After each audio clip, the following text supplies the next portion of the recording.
Bom dia. Quando eu fui convidado para vir aqui fazer uma palestra para vocês, tudo, eu pensei um pouquinho, eu falei, eu vou mudar um pouco a dinâmica dessa palestra, tá? A gente podia pegar um assunto aqui, esmerilhar, eu vim aqui falar sobre uma patologia, falar sobre um mioma uterino, falar sobre um herpes papiloma vírus, tudo, e a coisa ia ficar meio maçante. Então eu vou aproveitar, eu estou observando aqui um público onde em diversas idades e que tem tema para todo mundo. Então vou fazer um negocinho meio diferente e vou pedir depois a participação de vocês. Eu vou abrir para a plateia para que tirem algumas dúvidas, tudo mais. Então, de uma maneira geral, eu vou fazer um apanhado hoje no que a gente considera mais importante e depois a gente vai bater um papo.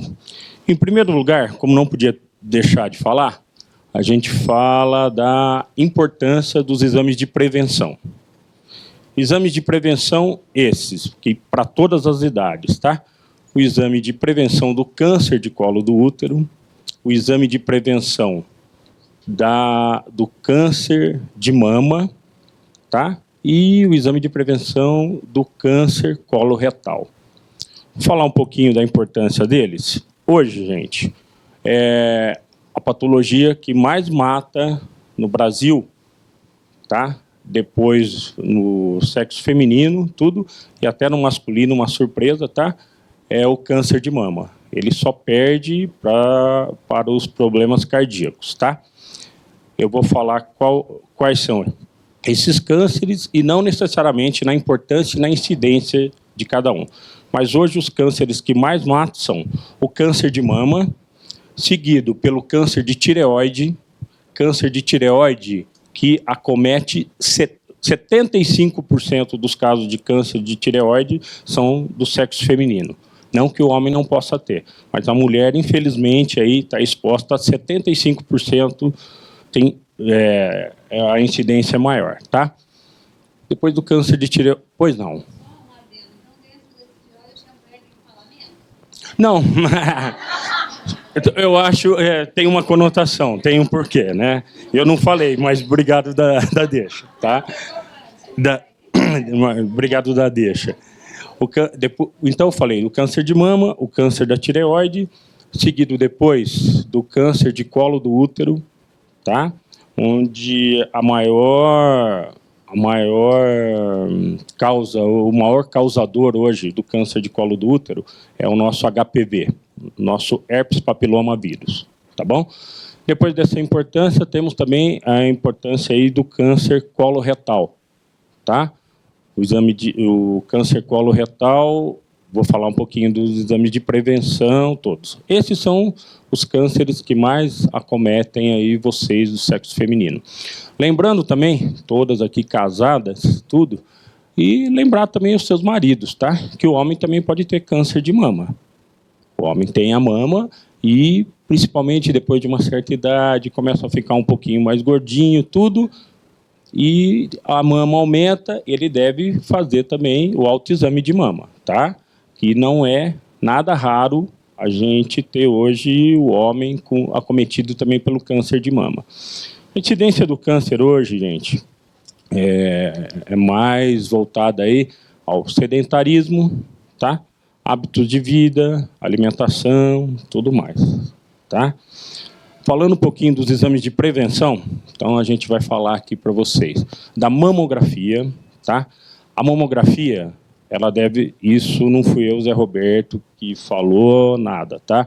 Existe aí uma discussão de ideias da época em que deve ser realizado tudo. Segundo o Colégio Brasileiro de Mastologia, o exame de mamografia deve ser feito em toda mulher, após os 40 anos de idade, com a frequência, periodicidade de uma vez ao ano. Não que exista pacientes que vão ser necessário fazer a cada 6 meses, dependendo da patologia e tudo mais, tá? E lembrando sempre que a clínica é soberana. Bom, eu não tenho 40 anos de idade, então eu não preciso fazer a mamografia ainda. Tem que se fazer a visita com período mínimo de 1 ano no seu ginecologista, tá? Pacientes abaixo de 40 anos, onde apresenta uma clínica de um nódulo palpável na mama, dor na axila, mama pesada, saída de secreção escurecida pelo mamilo, deve passar no seu médico e, dependendo do caso, pacientes abaixo de 40 anos, sim, vão ter que ser submetidas à mamografia. Mas, independente disso, a mamografia, como rotina, depois dos 40 anos, 1 vez ao ano. Tá bom? A gente fala também da importância do exame de prevenção do câncer de colo do útero, o nosso tão conhecido Papa Nicolau. Tá? Papa Nicolau, periodicidade e necessidade desse exame. Depois, eu vou dar uma explicação melhor, mas depois que a paciente começa a vida sexual, depois do 6º mês, toda paciente, independente da idade, tem que passar pelo exame de Papa Nicolau 1 vez por ano. Tá? Doutor Zé Roberto, escuta, e só a paciente que teve vida sexual, que tem que fazer o exame de prevenção do câncer de colo do útero? Eu não tenho relação, eu tenho uma tia que é freira, nunca teve relação, essa paciente, então, não vai precisar passar pelo exame de Papa Nicolau? Não. Toda essa paciente tem que passar também pelo exame de prevenção. Paciente sem vida sexual, tudo, após os seus 30 anos, tem que procurar também o ginecologista e o exame de Papa Nicolau também é feito, tá? Mas e a questão da virgindade e tudo? Existem técnicas específicas para a gente fazer a coleta desse Papa Nicolau. Alguém tem alguma dúvida aqui? Quer fazer alguma pergunta em relação a essa coleta, essa técnica? Tudo bem? Por enquanto? Tá. O nosso tão conhecido HPV, gente, nosso herpes papiloma vírus. Quem nunca ouviu falar do HPV tão difundido aí e que muitas pacientes chegam até hoje na nossa clínica, nos nossos serviços e questionam: doutor, eu tenho HPV, foi diagnosticado HPV, eu tenho cura? Eu tenho tratamento para isso, ou estou fadada a viver o resto da minha vida com isso? Não. O HPV tem cura. Que fique claro. HPV, herpes papiloma vírus, existem uma infinidade de tipos de HPV. Tá? Eu não vou ficar falando de cada um tudo, senão a coisa vai ficar maçante. E voltando a dizer, eu quero dar um en passant para a gente poder discutir um pouquinho mais sobre isso, tá? Os exames do colo do útero são o Papa Nicolau, existe um outro exame mais específico, que é a colposcopia. Alguém aqui nunca ouviu falar da colposcopia? Colposcopia é um exame do colo do útero, onde é utilizado lentes especiais para que a gente visualize alguma lesão essa imperceptível a olho nu, tá? E além desse, um exame mais específico ainda para a detecção do HPV é um exame chamado captura híbrida. Captura híbrida é um exame muito semelhante ao Papa Nicolau, um exame indolor para o paciente também, mais específico, para detectar HPV de alto e baixo risco oncogênico. Tá? Se a paciente teve exposta, ou tem a história de uma verruga vulvar, ou que o parceiro apresentou uma lesão, e que ela faz seus exames de prevenção, o Papa Nicolau, a colposcopia, e nesses 2 exames não detectar a presença, ainda não está fechado o diagnóstico. Faz-se necessário a realização desse exame de captura híbrida. Uma vez detectado o HPV, existem os HPVs de alto e baixo risco oncogênico, tá? E existe tratamento, sim. Não é que a paciente tem um HPV que vai ter que conviver com isso para o resto da vida. Eu vou falar uma incidência aqui para vocês, eu falo isso com uma dor no coração e com uma responsabilidade muito grande, que não é para toda paciente que a gente pode falar isso. A gente vê e tem o feeling para ver o público que eu posso dar essa informação ou não, tá? Existem mulheres que vão ser acometidas pelo HPV no transcorrer da sua vida e nunca vão ficar sabendo desse HPV. A história, a literatura mostra para a gente que determinados tipos de HPV, em 75% dos casos, tem remissão espontânea, ou seja, tem cura espontânea. Tá bom? esse HPV, aquele herpes, onde vocês já viram na mídia, que dá aquela lesão feia, parece uma verruga. Em casos muito acentuados, ela evolui tipo uma couve-flor. Para quem já viu, um pouquinho mais antigo, já viu essas lesões. Por incrível que pareça, esse é um HPV benigno e que tem tratamento, só não pode deixar. E pasmem, gente, até hoje não é nada incomum aparecer uma paciente universitária, com poder socioeconômico diferenciado, tudo, e por questões religiosas e mais, ficam receosas e com vergonha de procurar o serviço e vai evoluindo, evoluindo. Eu não vou falar para vocês, eu nem trouxe nenhuma foto, que eu acho muito assim, tá? A lesão é feia, é um negócio benigno, que tem uma evolução boa, como pode a paciente deixar evoluir até onde chegou, tá? Quando a gente pega em fase muito inicial, existem tratamentos que dá para fazer na clínica privada, com ácido específico, que a gente queima a lesão, tudo.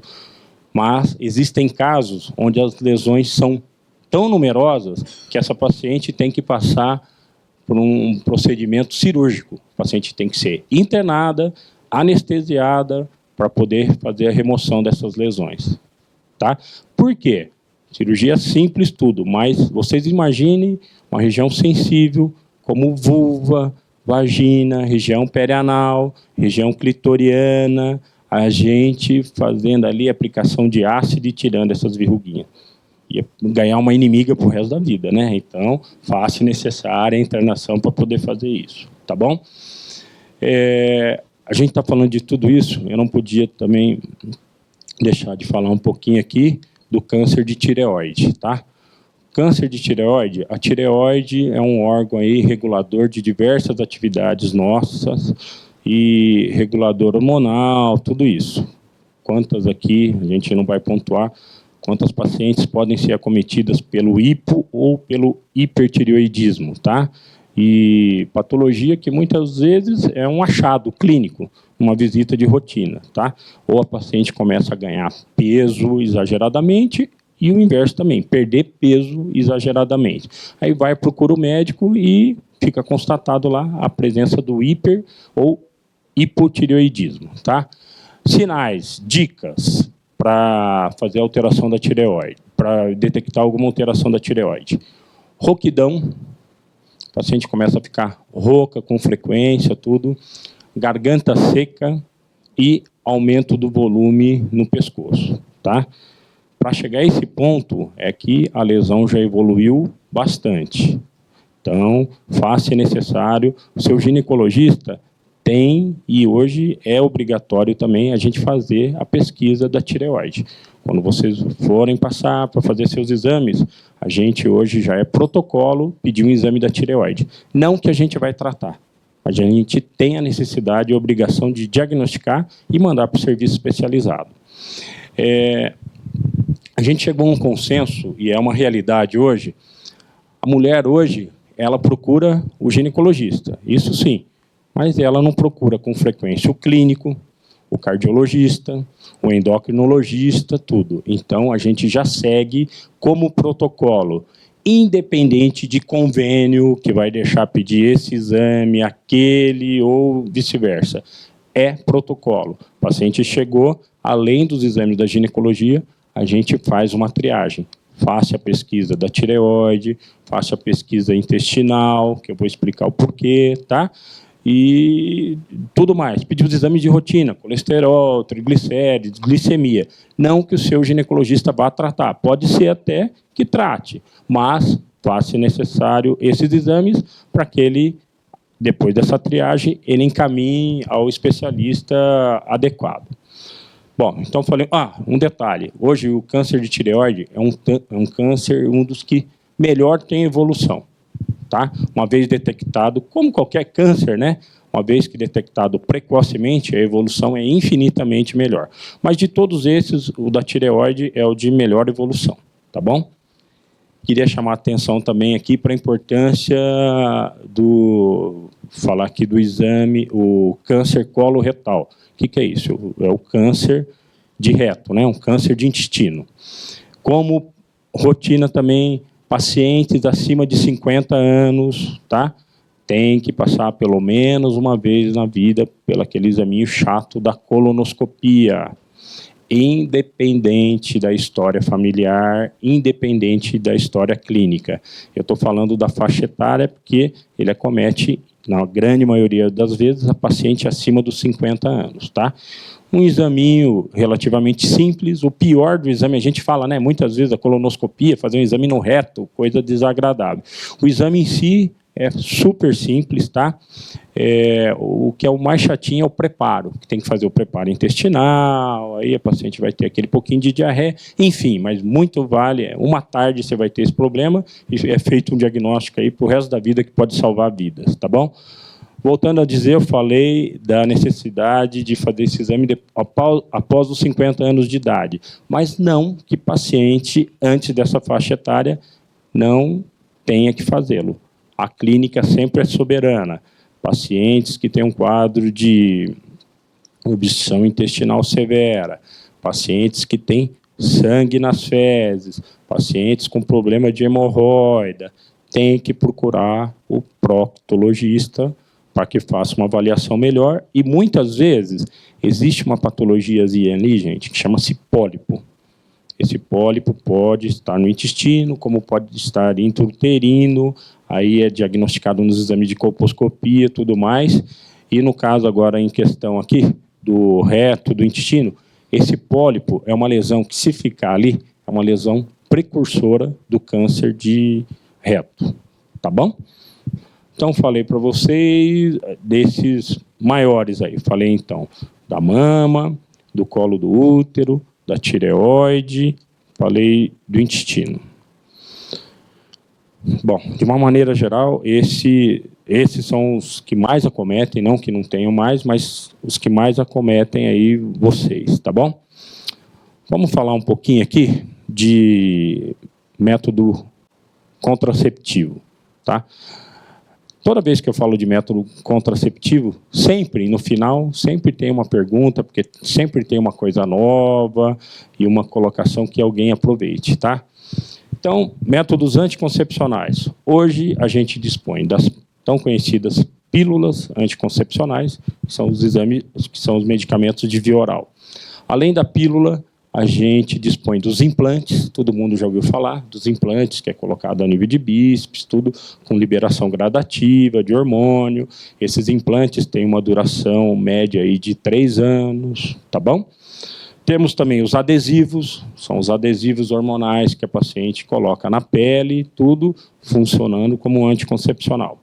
Além dos adesivos, nós temos aí os métodos injetáveis, tá bom? As injeções mensais ou trimestrais. Dispomos ainda do DIU, que é o dispositivo intrauterino. Existe aí, talvez não são todas que conheçam já, mas existem 2 tipos de DIU. Hoje existe o DIU com hormônio e o DIU sem hormônio. Cada um com uma indicação para determinado tipo de paciente, tá?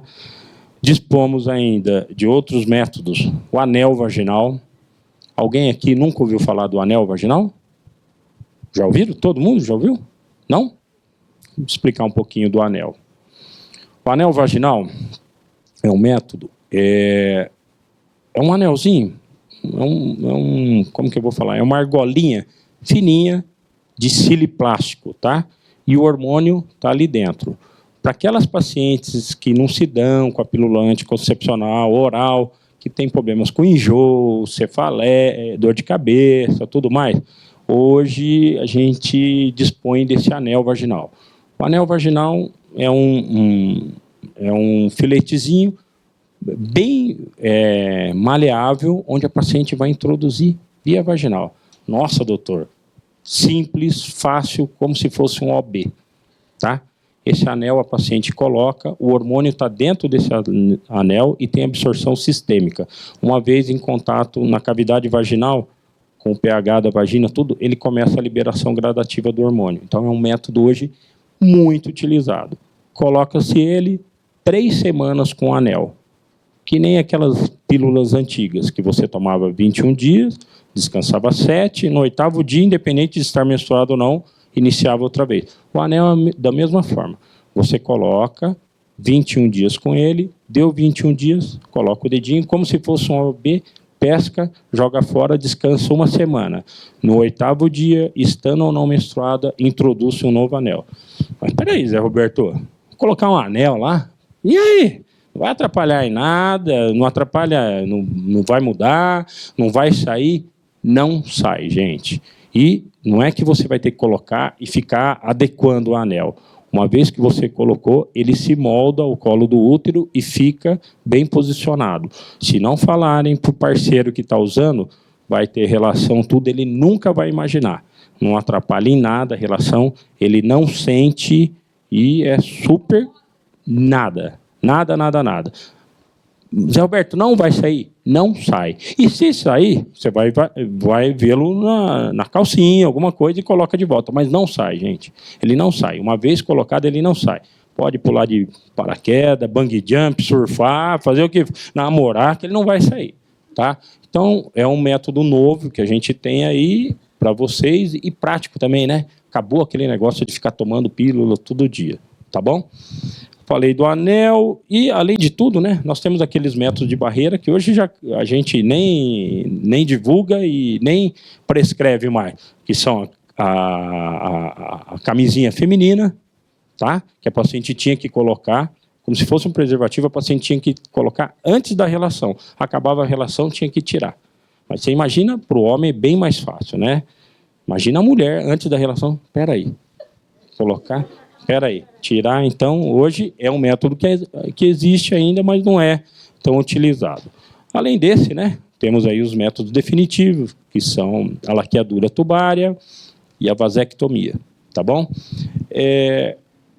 Hoje em dia, a gente fala aí da laqueadura tubária, até hoje eu tenho um paciente que vem e questiona, fala, mas espera aí, Zé Roberto, já ouvi falar que a laqueadura, o paciente fez a laqueadura e engordou, ganhou peso e ficou com irregularidade menstrual. Então, isso daí, gente, existe um folclore em cima disso, tá?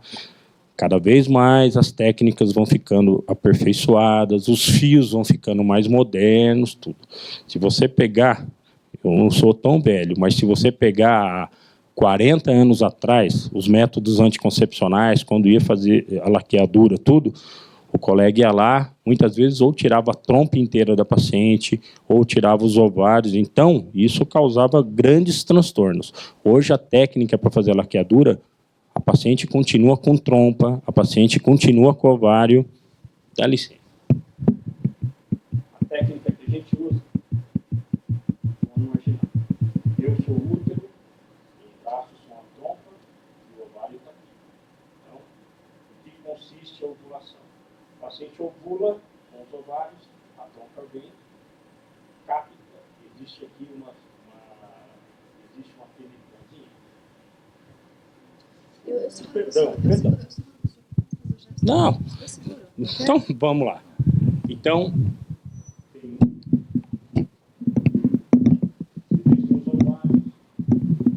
a gente ovula, a trompa vem aqui, capta esse óvulo, engole esse óvulo, a paciente teve a relação, o sêmen entrou via vaginal, penetra pelo útero, entra numa trompa fecunda, volta e cai dentro do útero. Quem nunca ouviu falar aqui uma patologia chamada prenhese ectópica? O que é isso? Uma gravidez fora do útero, uma gravidez na trompa ou no ovário. É quando acontece por um motivo que a gente desconhece, nessa migração do ovo fecundado, onde ele vai voltar e cair dentro do útero, no endométrio, ele para e estaciona na trompa. Aí começa a evoluir a gravidez ali, incompatível com a vida. Tá? Então, essa é a chamada prenhese ectópica. Mas eu começo a falar e eu me emendo aqui uma coisa para dar... E não era esse o intuito. Hoje a laqueadura tubária, tá a trompa, o que a gente faz? A gente amarra e tira um pedacinho. Então, a paciente continua com a trompa, só que está com um trajeto interrompido. Por que essa técnica hoje? Porque se amanhã ou depois a paciente casou de novo, mudou ou resolveu ter uma nova gestação, o procedimento de recanalização tubária é muito mais fácil de ser realizado. O sucesso não é tão grande, mas é muito mais fácil, tá? Tudo bem? Pois não. Deixa eu pegar só um minutinho. Só um minutinho.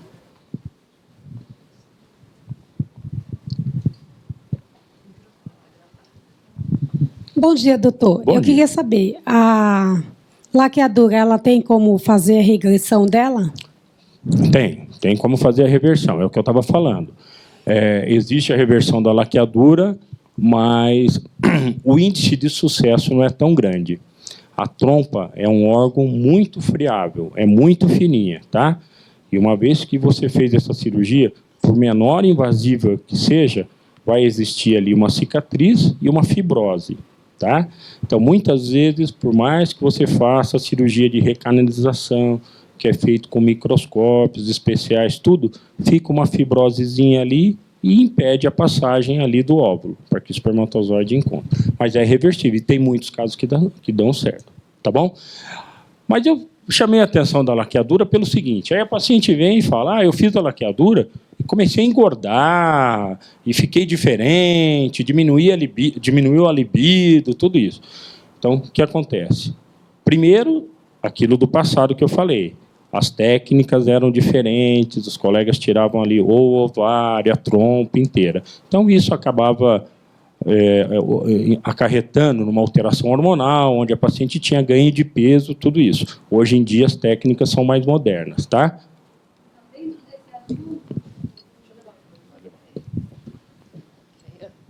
Esse era o intuito, tá, gente? Esse bate-papo aqui, para que aproveitem aí e fique interessante. Então, falando nisso, eu ouvia dizer há 30 anos atrás que a mulher que fizesse laqueadura, ela ficaria histérica se ela fosse muito jovem. Histérica e teria histerismo, ficaria louca, sei lá. Então.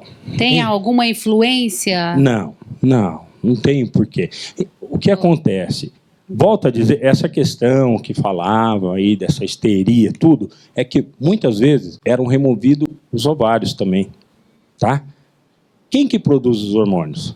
O ovário. Se o colega fizesse amputação ovariana, muitas vezes até bilateral, ou mesmo unilateral, e o outro ficasse hipofuncionante, essa paciente entraria em quê? Uma menopausa precoce. O que acontece? Paciente com quadro de menopausa precoce começa a ter aquela queixa de onda de calor, aí sim, diminuição da libido, tudo mais, tá? Então falava nessa histeria, porque a paciente ficava louca, né? Era aquele calor, não tinha mais lubrificação vaginal, não tinha mais a relação com aquela facilidade que tinha devido à atrofia vaginal, tá? Enfim, isso não existe mais, gente. E esse negócio de engordar, tudo isso é tudo balela, tá? Existem pacientes que falam, doutor, depois que eu fiz a laqueadura, engordei. Tudo é lógico, né? Você não está mais preocupada, né? Você vive melhor, né? Aí não vai mais engravidar, então está sossegada, come melhor, dorme melhor, não faz atividade física. Muitas vezes também, gente, começa a fazer uma conotação.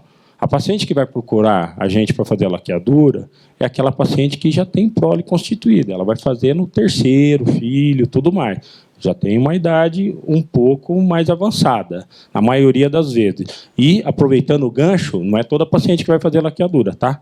Se você chegar para mim no seu segundo filho e falar assim, doutor, eu quero fazer a laqueadura, existe uma série de intempéries aí para a gente levar em questão, tá? Porque hoje é preconizado fazer esterilização tubária em pacientes acima de 28 anos de idade e após o terceiro filho, do terceiro filho para frente.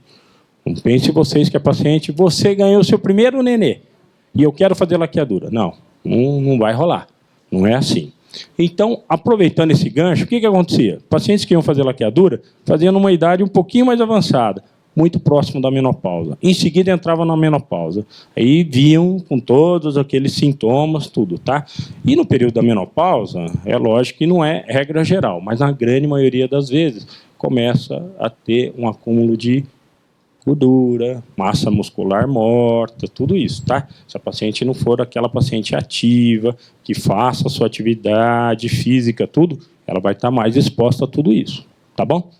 Bom, mas a gente estava aqui, a gente começou a falar de laqueadura, enfim, Mas tem outros métodos que eu ainda queria falar para vocês aqui, que eu não vou me sentir à vontade se eu não falar disso, tá? Quem nunca ouviu falar aqui do DIU, tá? E até por problemas religiosos, tudo falou, doutor, DIU jamais. O DIU é um método abortivo aí, tudo, e por questões religiosas, tudo, eu não posso colocar eu não quero colocar esse DIU. É assim, o DIU hoje, entre nós, ginecologistas, a gente tem uma brincadeira aí que a gente fala que o DIU é o anticoncepcional da mulher moderna. Se dependesse de mim, toda paciente que procura o serviço, depois de já ter o primeiro filho, que quer um método anticoncepcional mais eficaz, tudo, eu acabo indicando o DIU. DIU, dispositivo intrauterino. O DIU não é abortivo. Vocês concordam comigo que para ocorrer um aborto tem que ter tido a fecundação? Fecundou. O sêmen foi, fecundou o óvulo, houve o aborto, houve a fecundação, aí vai lá e tem-se um aborto. Aí a paciente não engravida. O DIU não é abortivo nunca, gente. O DIU de cobre, o próprio nome já fala, DIU de cobre, esse é sem o hormônio, tá? Ele muda o pH vaginal, tá? O cobre muda o pH vaginal a ponto de que, a hora que ocorre a ejaculação, o sêmen em contato na cavidade vaginal com aquele pH, ele morre. Então, não fecunda o óvulo. Ou seja, um método super seguro, super eficaz e super prático. E, além de tudo, duradouro, tá? Hoje, o DIU que a gente usa, os DIUs mais usados aí, são DIUs que têm validade de 5 anos, tá? Mas espera aí, Zé Roberto. Eu ganhei meu neném agora e eu vou colocar um DIU. Você falou que tem validade de 5 anos, mas daqui 3 anos eu quero engravidar. Tranquilo. Você vem no consultório, eu tiro o DIU, você engravida. Tá?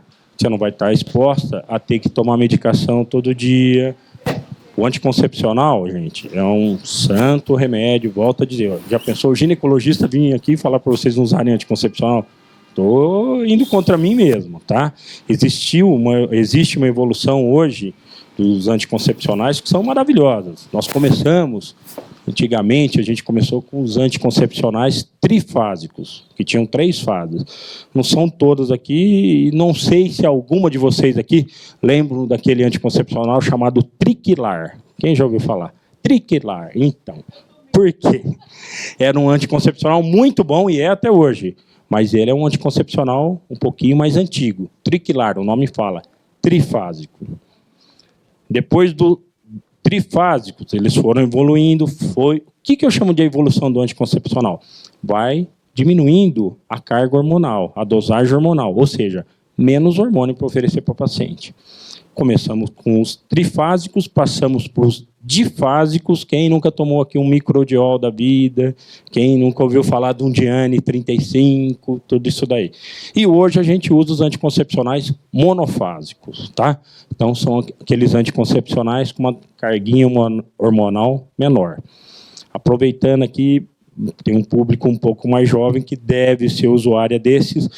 Existem hoje os anticoncepcionais, que são aqueles anticoncepcionais de uso contínuo, tá?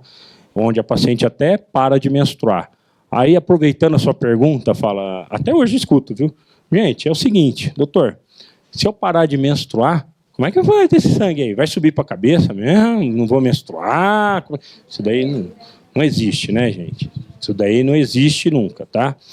A menstruação nada mais é, vou dar essa explicação, tenho certeza que vocês todas nunca mais vão esquecer.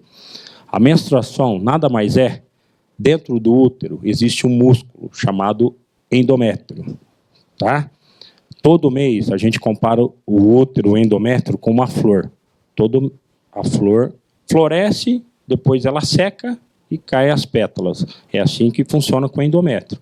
Todo mês, esse endométrio, que a gente chama do tapete uterino, tá? Todo mês ele prolifera. Quando não ocorre a gestação, ele descama. A menstruação, vocês nunca fizeram isso, mas a gente, como estudante, quando acadêmico, a gente coletou o sangue menstrual e levou para o microscópio. Aquele sangue nada mais é que o músculo. É um músculo que está descamando de dentro do endométrio. Por isso que muitas pacientes falam assim, doutor, eu menstruo e sai coágulos, tudo. O que vem a ser o coágulo? É um endométrio que polarizou ali, concentrou mais, ele ficou pesado e ele desce junto. Tá? Menstruar? Não, a questão do coágulo é assim, tudo depende do tamanho do útero. Imagina assim, útero pequenininho, menstruação menor. Útero maior, menstruação excessiva, tá? Nada. Dentro da pessoa, não. Muitas vezes o sangue coagula, por quê? A paciente começa a menstruar, começa a ter um escapezinho, tá? Só que é tão pequeno que ele não tem força, aquele sangramento, para sair via vaginal. Então ele fica acumulado na vagina e continua sangrando. E vai acumulando e forma um coágulo. A hora que desce aquele sangue que acumulou e depois vem o sangue vivo. Tá? Mas, aproveitando a sua pergunta, existem aquelas pacientes que são portadoras de miomatose uterina, que tem o mioma, tão conhecido mioma aí, tá? Essas pacientes têm um sangramento maior, tá? Por quê? Levam ao aumento do volume uterino e sangram mais, tá? Aí muita gente me pergunta, doutor, no começo, quando eu comecei a menstruar, meu sangramento era tão pequenininho. E hoje eu já fiz exames, tudo, eu estou vindo com o senhor para ver isso. Eu não tenho mioma, nada, por que eu sangro tanto? Imagine assim, gente, o útero é um músculo, tá? Vamos fazer uma comparação aqui? Um músculo, todo mundo vai entender, não tem como não entender isso. Vamos comparar o útero aqui com uma bexiga. Vocês pegam uma bexiga que nunca foi cheia, ela tem um tamanho. Enche ela uma vez e esvazia. Aquela bexiga nunca mais vai ficar daquele tamanho.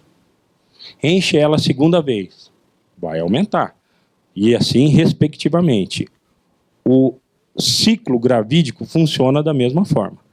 Se a paciente tem um filho, ela tem um tamanho de útero. 2 filhos, 3 filhos, é proporcional. Então, a paciente que tem muitos filhos, é natural ela ter um útero um pouco maior e é natural também um sangramento maior. Não é via de regra, não é porque a paciente tem 5, 6 filhos que ela vai ter um sangramento maior. Medicina tem graça por isso, porque uma paciente é diferente da outra. Se fosse tudo igual, a gente jogava no computador lá, ficava mais fácil. Tá? Então, cada caso é um caso. Mas eu falei isso para chamar um pouquinho a atenção em relação à questão da menstruação, do endométrio, tudo isso. Então, eu estava falando do DIU.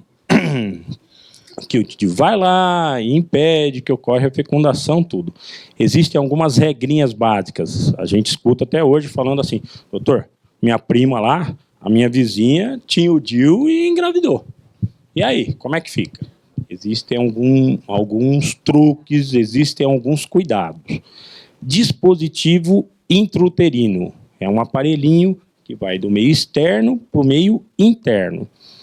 Antes de continuar, eu vou chamar a atenção para vocês aqui de um negócio. Não se esqueçam que a vagina é um órgão oco, é um buraco, e a vagina é contaminada. Ah, Zé Alberto, você está louco, a minha não é. Eu lavo, arrumo, estou sempre bem asseada, bem cuidadinha.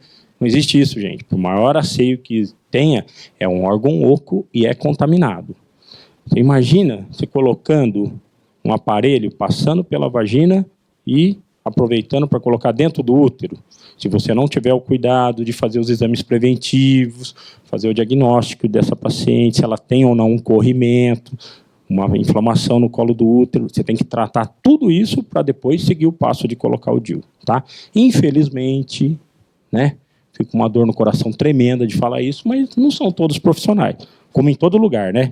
Bom dia, Zé Roberto, tudo bem? Bom dia, fala, o que você quer? Só se for para você. Existem isso, tá?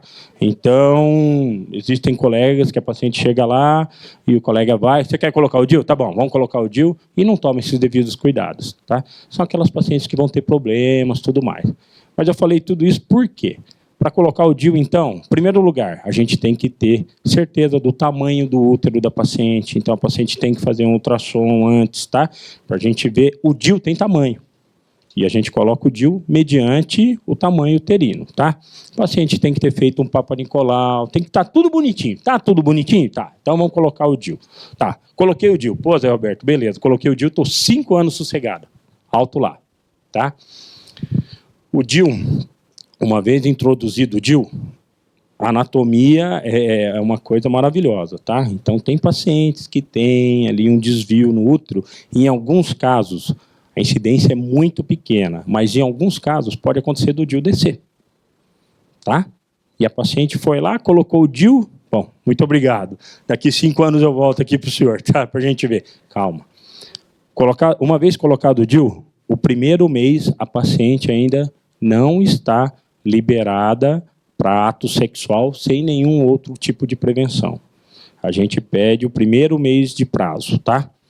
Colocou o DIU, a senhora sai do meu consultório já com um pedido de ultrassom para fazer, para daqui 1 mês depois da sua próxima menstruação. Com esse ultrassom, eu vou saber se o DIU está bem posicionado ou não, tá? Então, o que acontece? Depois desse primeiro mês, fez o ultrassom, está bem posicionado? A senhora está liberada, fique sossegada. O DIU da senhora vale por 5 anos, mas todo ano a senhora vai passar comigo. E aí a gente começa a fazer controle desse DIU. Uma vez por ano a gente faz ultrassom para ver se ele está bem posicionado ou não. Tá, Zé Roberto, e aí? Desceu o DIU. Se desceu o DIU, a senhora vem, a gente tira e coloca um outro. Pode acontecer. Tá? Aonde que acontece aqueles casos de gravidez em pacientes portadoras do DIU? Onde a paciente, até por motivo hoje social, nosso, tudo, você passa comigo hoje, a gente vai, coloca o DIU, tá bom. Amanhã você perdeu o convênio que dava direito de passar no nosso serviço. Você trocou de serviço. Você foi no outro, doutor, eu sou portadora de DIU. Tá bom, beleza, a senhora tem DIU, tá. Vamos tocar o barco. E não toma o devido cuidado, não tem a orientação, que tipo de DIU que você usou, quando colocou, validade desse DIU. Ou seja, nesse decorrer desses 5 anos, pode acontecer, né? Desse DIU descer, tudo é onde a paciente engravida. E tem a tão chamada aí gravidez indesejada, né? Com o DIU. Mas, gente, se fizer certinho, tudo bonitinho, de 0 a 10, 9,8 de sucesso, tá? Nenhum método é definitivamente de proteção 100%. Em todo método existe uma falha. A menos até na laqueadura mesmo. Tem paciente que faz a laqueadura e engravida outra vez, que tem a recanalização. Então, pois não.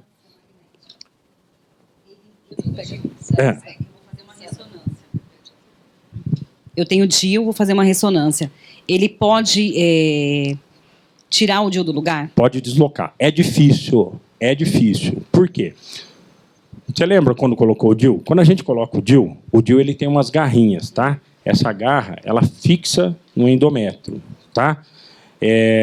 Por manipulação, alguma coisa, ou na hora da ressonância, pode, por efeito de X, tudo, deslocar alguma garra dessa e ele descer.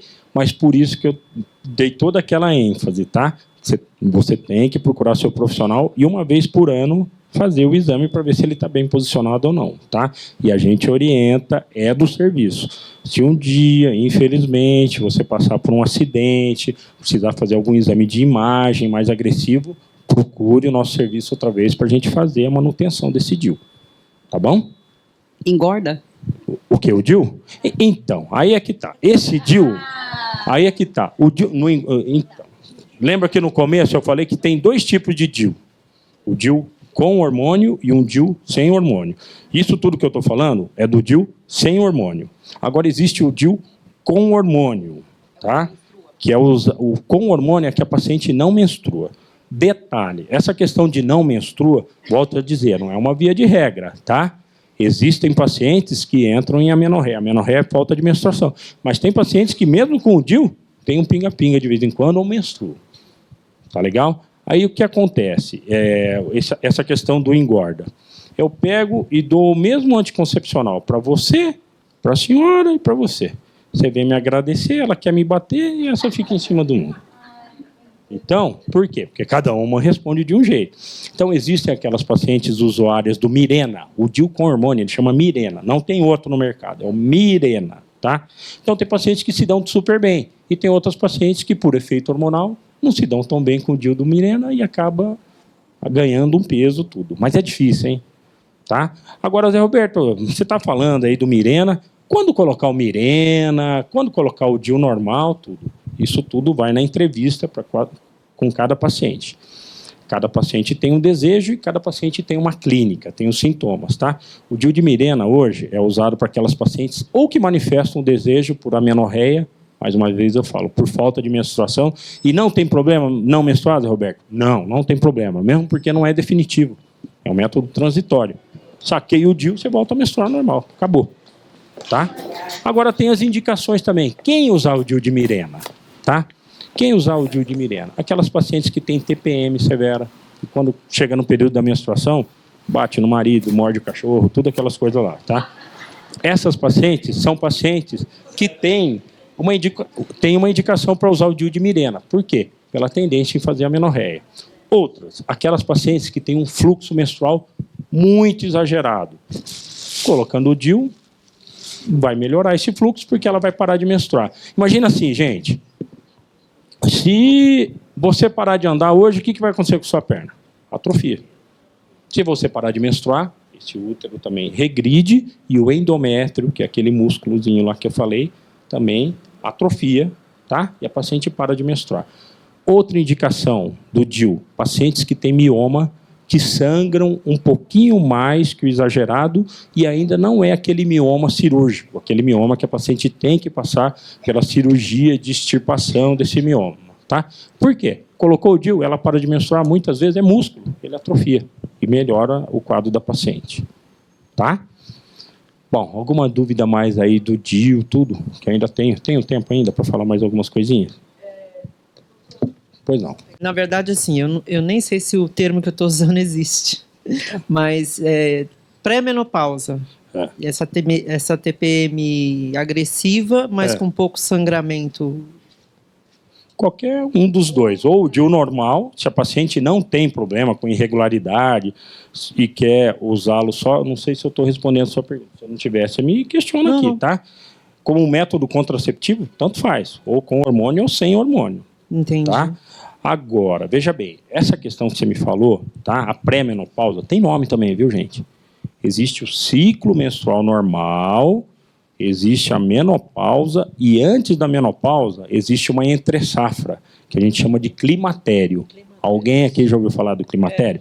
O climatério, a paciente nem está menstruando normal e nem está na menopausa. É meio atrapalhado. Bem-vindo.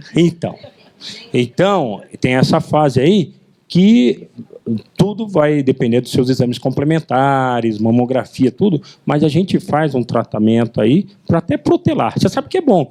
Se a paciente não tem nenhuma patologia de base, não tem diabetes, não tem alguma alteração anatômica, nada, quanto mais menstruar é melhor, viu? Quanto mais tempo, sabia? Pacientes que menstruam mais são as pacientes que vão enrugar mais tarde, são as pacientes que vão ter a pele mais permeável, são as pacientes que vão manter o trofismo vaginal. O que é isso? Não só aquelas pacientes que vão ter o ressecamento vaginal, tudo isso, tá? Se acontecer antes, paciência. Por isso que existe um negocinho chamado TRH, terapia de reposição hormonal, tá? Não é toda paciente que precisa, que pode fazer a terapia de reposição hormonal. E não é toda paciente que pode, precisa, tá? Então, essa questão da reposição hormonal é um santo remédio, desde que a paciente precise e desde que ela possa. Então, gente, a gente está falando aqui também, a gente entrou nesse tema aí da menopausa. Menopausa não é esse bicho de 7 cabeças, não, tá? Não é porque vai entrar na menopausa, vou ter calor, vou ficar assim. Tem paciente que entra na menopausa e só sabe que entrou na menopausa porque parou de menstruar, gente, mas não mudou nada. Não muda a libido, não muda calor, não tem onda de calor, não tem nada. A paciente se mantém tudo certinho. E tem aquelas pacientes que, infelizmente, têm todos aqueles sintomas vasomotores, tudo, que tem que ser tratada. Mas, Roberto, tá bom, você falou, eu fiz meus exames lá complementares e eu tenho ali um nódulozinho na mama, que esse nódulo é meio perigoso fazer a reposição hormonal. Aí. Tudo bem, hoje tem diversos tipo de tratamento para isso, tá? Existem fitoterápicos, hoje a gente está a coisa está ficando cada vez mais avançada, existem os métodos naturais para cuidar disso, tá? Vou falar uma coisa aqui de antemão. Pacientes menopausadas, quem já está menopausado e passou por isso, muitas vezes tem um ressecamento vaginal, tudo, e a gente dá um creminho vaginal com hormônio para melhorar esse trofismo, tá? Mas tem paciente que não se dá hoje também com isso. Hoje, gente, existe, a coisa está ficando cada vez mais moderna. Por isso que o paciente vai no consultório e briga com a gente, né? Fala, pô, doutor, toda vez que eu venho aqui, esses remédios da ginecologia é o mais caro que tem. Não é que é o mais caro que tem, que a coisa vai melhorando muito. Quem aqui já ouviu falar que hoje existe um negocinho chamado hidratante vaginal? Tá? Pô, existe hidratante para você passar no rosto. Existe hidratante para você passar na mama. Existe tudo para fazer na. Não vai ter um hidratante vaginal. Então, hoje já tem hidratante vaginal também, tá? Onde aquelas pacientes que, independente da menopausa também, mas tem uma patologia que é chamado, ó que nome lindo, chama-se dispareunia. O que é isso? Dor para ter relação sexual. Tá? E essa dor pode ser devida a algum processo inflamatório pélvico, um mioma, um cisto de ovário, e muitas vezes pode ser devido também ao ressecamento vaginal. Então, essas pacientes simples, vai usar hidratante vaginal. Vai com aplicador, tudo. E aí, quando eu usar hidratante, nós homens ficamos meio bravos, né? Quando a mulher vai no ginecologista, passa creme vaginal, fala, uma semana sem ter relação, agora tá... Dancei, né? Você não vai mais nesse médico, não. Cada vez que você vai, eu fico de castigo. Mudou, a coisa está mudando, tá? Esse hidratante vaginal, quando usa, a gente fala para o paciente, não é que tem que ter, mas se puder namorar, é até melhor, que vai melhorar a absorção desse creme. E não é de uso diário também, é um creminho que você usa aí 2 vezes por semana. Por favor, eu queria saber sobre os calores. Por exemplo, tem uma moça de 30 anos e ela já fala, acho que eu estou entrando na menopausa com os calores. É preocupante isso? Realmente tem alguma coisa a ver com o hormônio? Teria que procurar isso ou é normal da natureza? Não, a pergunta da senhora é muito pertinente. É assim, existem sim as pacientes de 30 anos que chegam lá, né, com queixa de calores, tudo, e falam, será que eu estou entrando na menopausa? Então, tem que procurar. Por quê? Essas queixas de calores, tudo, é que ela ocorre no período da menopausa, mas não é que a menopausa vai dar onda de calor, tá? Essa onda de calor é por alteração vasomotor, é por deficiência da circulação, tudo mais. Então, o organismo é uma máquina. Quando a gente entra na menopausa, a gente tem uma idade mais assim, e muitas vezes você não está fazendo atividade física, ou você começa a já ter problema de varizes, tudo, e acaba cursando com isso. Paciente de 30 anos, com esses calores, tudo, quem nunca viu paciente de 30 anos com problema de varizes, com problema circulatório?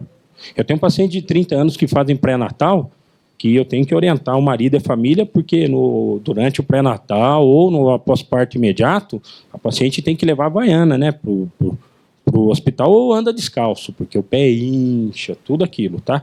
Tudo por problema circulatório. Então, essa paciente que vem e procura, tem que ser pesquisada essa questão circulatória e tem que ser pesquisada a questão hormonal, ou seja, avaliar a tireoide, avaliar os sintomas, avaliar a parte hormonal dela, até do próprio ciclo menstrual, tudo, tá? Assim como existem aquelas pacientes com menopausa precoce, né? Eu tenho pacientes com 37 anos com menopausa precoce. Você vai, faz a dosagem hormonal e tá lá, tudo compatível. E eu tenho pacientes de 54 anos menstruando regularmente até hoje. E uma curiosidade, pasme, né? O meu recorde é uma paciente de 53 anos que eu fiz o parto dela. É o meu recorde. 53 anos. Ou seja, cuidado aí, gente. Tá? Cuidado aí. Pois não. Doutor, eu não me adaptei com pílula no início, então há 33 anos atrás eu usei o DIU, optei pelo DIU. E foi tudo bem, o doutor me acompanhou muito bem. Assim que eu tirei o DIU, que venceu o período, 2 meses depois eu engravidei. Aí uma sequência, tive as 3 filhas e resolvi na terceira filha a laqueadura. E vim bem, muitos anos. Por volta de 47 anos mais ou menos, eu acredito que iniciei a menopausa. Mas não tive calorão, não tive nada assim que me incomodasse. Simplesmente foi parando o período menstrual. Mas eu percebi algo interessante. Começou a mudar o meu humor. E na época, acho que eu não tive entendimento, talvez para procurar ajuda. E eu percebo que isso, assim, nunca mais voltou ao normal. Mesmo com a idade que eu estou, não voltou ao normal. tem uma solução para uma situação assim? Tem sim. Tá? Aí cai naquele... Outra pergunta super interessante, né? Aí cai naquele caso que eu te falei, que existem pacientes que entram na menopausa e não sente nada, tá? Mas a clínica é soberana. A senhora falou que começou a ter transtorno de humor. Tem paciente que chega e fala assim, Zé Roberto, não sinto calor, tudo, mas minha vida acabou, né? Não quero mais ter relação, não tenho mais vontade de acordar, não tenho mais disposição para fazer, tá? Então não é só a onda de calor, existe esse resto, tá? Por isso que a reposição hormonal é um santo remédio, tá? Mas para fazer, além dessa clínica, tem que ser avaliada a questão hormonal, tudo isso. E quando eu falo que tem paciente que pode, mas não precisa, que até hoje eu tenho um paciente que aos 58 anos de idade, aos 60, ficaram viúvas, casaram outra vez, tá? Casaram outra vez, aí vem aquele up, né? Ah, Zé Roberto, eu não aguento, né? Como é que eu faço? O cara é 20 anos mais novo que eu, como é que eu vou fazer? Preciso tomar o hormônio, tudo. Então, existe um negocinho chamado também... A gente tem algumas outras cartas debaixo da manga para ajudar, tá? Mas existe também um negocinho, isso é muito importante, chamado janela da oportunidade. Que tudo passa na vida. Não adianta eu querer fazer reposição hormonal para paciente lá dos 58, 60 anos, que passou a fase dela de fazer reposição hormonal. Então a gente tem que lançar mão de outras alternativas. Ela...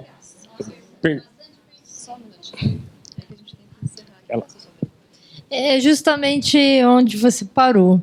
Eu estou com 38 anos e desde os 35 eu percebi uma diferença, não no meu ciclo menstrual, nem nada nesse sentido, mas a pele, né, tudo isso. Sim. E eu queria saber justamente essa janela. Em que momento eu deveria procurar uma reposição hormonal, essas coisas? Então, aí é que tá. Você falou que está com 38 anos, tudo. Você usa algum método anticoncepcional? Não. Nenhum mais? Tá, então você tem que procurar, e não só o ginecologista, tem que avaliar a parte da tireoide, e não só, né? Existem os outros hormônios, né? Cortisol, testosterona, que você tem que ver, porque uma brincadeira muito assim, mas eu falo que é igual receita de bolo, gente. Se não colocar um pouquinho de fermento, não cresce. Então tem hora que você está com uma deficiência, tem que fazer a reposição disso ou aquilo. Tá? Não é nada incomum essa queixa sua, não, tá? Eu falei aqui, chamar a atenção para uma coisa, gente. O anticoncepcional também, as pílulas, tem gente aqui que nunca vai usar o anel vaginal, que eu falei, nunca vai fazer laqueadura, nunca vai colocar o DIU, mas vai continuar usando o anticoncepcional, tá? Falar para a senhora que não pode usar, depois de uma certa idade, eu tenho que falar como profissional. Mas o anticoncepcional, a gente preconiza, tudo bem, que ele vem melhorando, tá? Cada vez mais, ele vai ficando mais moderno, tudo, tá? Mas eu, José Roberto Jerônimo, sou de uma escola que defende o seguinte, anticoncepcional até seus 38, estourando 40, pílula. Depois disso, se der para evitar, melhor. Por quê? Aumenta muito a incidência. Não é que toda paciente vai ter, mas está mais exposta, está ali para ter exposta. Doença coronariana, tá? Doença vascular, começa a estourar vasinhos e doença hipertensiva. Tem a paciente que começa a ter pico hipertensivo. Eu tenho até hoje pacientes que chegam hipertensas no consultório, usuárias de medicação antihipertensiva, tudo, e tomando um anticoncepcional trifásico, aquele antigão lá. Isso é chovendo molhado, gente. Por quê? E fumantes, tá? Por quê? Porque isso ela nunca vai controlar a pressão, porque tá lá na bula, lê lá. Tá, por sinal, não leiam não, né? Porque se vocês lerem bula de anticoncepcional, nunca ninguém vai tomar. Tá? Existe uma brincadeira muito sem graça entre o ginecologista ali e no meio médico. Fala assim, você quer matar logo sua mulher? Você ensina ela a fumar, a beber e dar anticoncepcional. É rapidinho. Vai ali pela beirada, aí que vai. Vamos colocar a história. O senhor falou aí sobre a menopausa, que você falou, não pode ter reposição hormonal após os 60 anos? Não, cada caso é um caso, tá? Não tem mais... Depois dos 60 anos, normalmente já passaram muito desses sintomas. Por exemplo, se a paciente chegou aos 60 anos, tá? Tem pacientes que com 60 anos vão me procurar e falam, Zé Roberto, estou com medo de engravidar, hein? Porque eu namoro todo dia. Mas eu tenho paciente que fala assim, doutor, eu já não tenho mais vida sexual, meu marido tem um problema, tudo, tá? E a minha queixa hoje, eu só tenho calor, tá? Será que é interessante eu fazer reposição hormonal? Eu não tenho problema vaginal, não tenho problema com ressecamento, não tenho problema de insônia, minha queixa é o calor. Não vai, eu não vou expor de dar anticoncepcional para essa paciente e deixar ela mais exposta aí a ter um câncer de mama, um câncer de endométrio, tudo isso. Hoje eu tenho medicação para eu tratar só seu calor e vai melhorar. Então, porque na verdade eu entrei na menopausa com 49 anos, hoje eu estou com 60, mas eu sinto os calor demais da conta. E outra coisa, tem um período como se eu fosse ficar menstruada. O seio incha, dor de cabeça. Aí eu falei assim, não tem lógica, né, disso aí. Mas eu tenho um período que acontece exatamente assim, como se eu fosse ficar menstruada. A senhora é uma paciente clássica e tem um tratamento clássico para a senhora. E existe, tá? Vou fazer uma pergunta para a senhora. Não estou falando que isso é a salvação do mercado, não, e nem do comércio. A senhora faz algum tipo de atividade física? Não. Então a gente já tem muita coisa para conversar. Tá? Mas que tem tratamento, tem. Tá? Gente, eu fui falando tudo. Precisamos dar o horário. Então, ó, me dá só 5 minutos. Só 5 minutos, tá? Se deixasse aqui, eu falo pouco, vocês perceberam, porque eu vou emendando um papo no outro aqui. Mas vamos falar 5 minutos. Não vou falar muita coisa disso, tá? Não conseguiria vir aqui dia 8 de março de 2016 na tônica do momento, o nosso amigo Zika vírus, tá? E eu vejo aqui que tem muita paciente aqui que está em idade reprodutiva, tudo, que pode vir a engravidar, tudo, tá? Gente, o Zika vírus aí, nós temos aí, né? A dengue, o nosso chikungunya e o Zika vírus. Realmente é um problema. As lesões do Zika vírus são irreversíveis, são lesões terríveis. Calcificações cerebrais, transtornos do sistema nervoso central, muitas vezes de caráter assim amedrontador, tá? Só que assim, vou falar para vocês o que tem de mais moderno. A gente da Sociedade Brasileira de Ginecologia e Obstetrícia, a gente teve uma reunião agora, junto com o Ministério da Saúde e o pessoal do Emílio Ribas, o pessoal aí da infectologia, tá? E o Zika vírus é grave, sim, tá? É muito grave. Tanto que dor no coração que eu falo isso. Hoje a gente está preconizando para que nos próximos 6 meses, enquanto está tudo muito obscuro, a paciente não engravide. Imagina que dor no coração, eu que sou obstetra. 2 filhos na faculdade, fala para ninguém engravidar e eu sou parteiro, vivo de fazer parto, estou quebrado. Então, olha com que dor no coração eu falo isso. Mas é assim, gente, a coisa não é alarmante aí do jeito que falam, não, tá? Eu só vou falar para vocês. As lesões realmente são muito intensas, tudo. Mas só para vocês terem uma ideia, de 15 de novembro de 2015 até agora, essa aula foi dia 22 de fevereiro, agora, tá? A nível nacional, tá? Mudaram algumas coisas que o pessoal não fala. Microcefalia é uma patologia da cabecinha pequena, diminuição cerebral, mas que pode ser causada por toxoplasmose, rubéola, citomegalovírus e um monte de outra patologia, tá? Existiu-se um consenso entre os radiologistas e mudou-se a curva, chama-se curva de Fenton, que é para medir a circunferência craniana. Essa curva de Fenton, antigamente, era um pouquinho menor, agora eles passaram para 32 centímetros. Tá? Abaixo de 32 centímetros é microcefalia.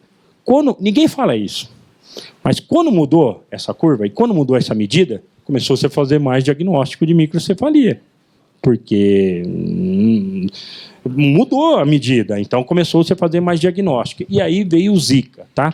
Para vocês terem ideia, dessa data que eu falei, de 15 de novembro, tá, a 22 de fevereiro, em âmbito nacional, foram diagnosticados 404 casos de microcefalias. Em âmbito nacional, dos 404 casos, 17 somente causado por Zika vírus, tá?